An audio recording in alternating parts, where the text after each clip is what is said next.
Ric Bucher on the Browns having more questions than answers. This again from FS1's Speak.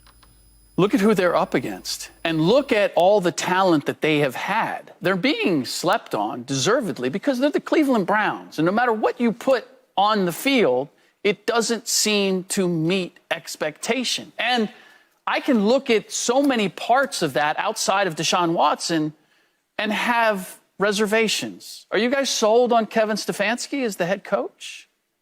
Are you sold on? I'm not selling my stock, but I'm not sold. I feel you. Okay. I'm still holding it. So, I'm still holding it. So right it would now. be like, you know what? Stefanski's going to turn this thing around, and he's going to be going up against Jim Harbaugh and Zach Taylor, and he's going to transform Mike Tomlin. I mean, he's up against some stiff competition. Alex Van Pelt is the offensive coordinator. I would feel better about the Cleveland Browns if Deshaun Watson was singing the praises of Alex Van Pelt than Alex Van Pelt singing the praises of Deshaun Watson. Because I know what Deshaun Watson is capable of. Jim Schwartz coming over from the Eagles as defensive coordinator. Are we certain? I mean, he was kind of getting dragged at the end. A couple years back right? with the Eagles. Yeah, a couple years back. Are we convinced that he's going to transform or be able to utilize the Cleveland Browns' talent? I've never questioned. I mean, look at the roster. You're like, we've been thinking for a couple of years now. They're just a step away. But it hasn't happened. And when I look at the rest of the division, I'm going to need to see it because of the Browns' history. Scott, we've talked about that being the case. Can't argue with it.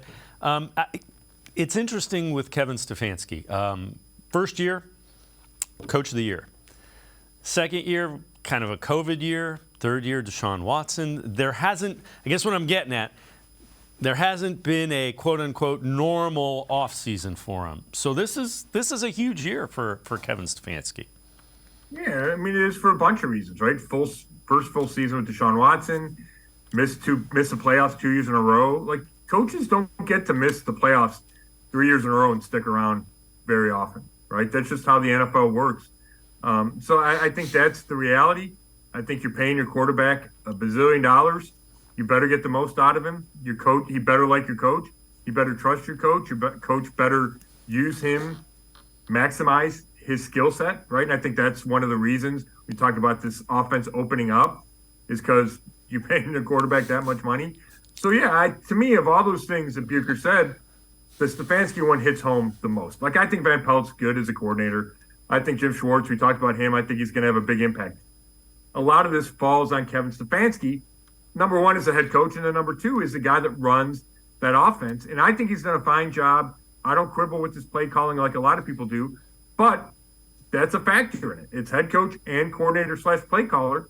So a lot falls on his shoulders, and it's a huge year for him. Yeah, and again, to your point, there aren't a lot of coaches that have the kind of roster that the Browns have that get a pass if they don't make the playoffs 3-4 years in a row. So I'm with you.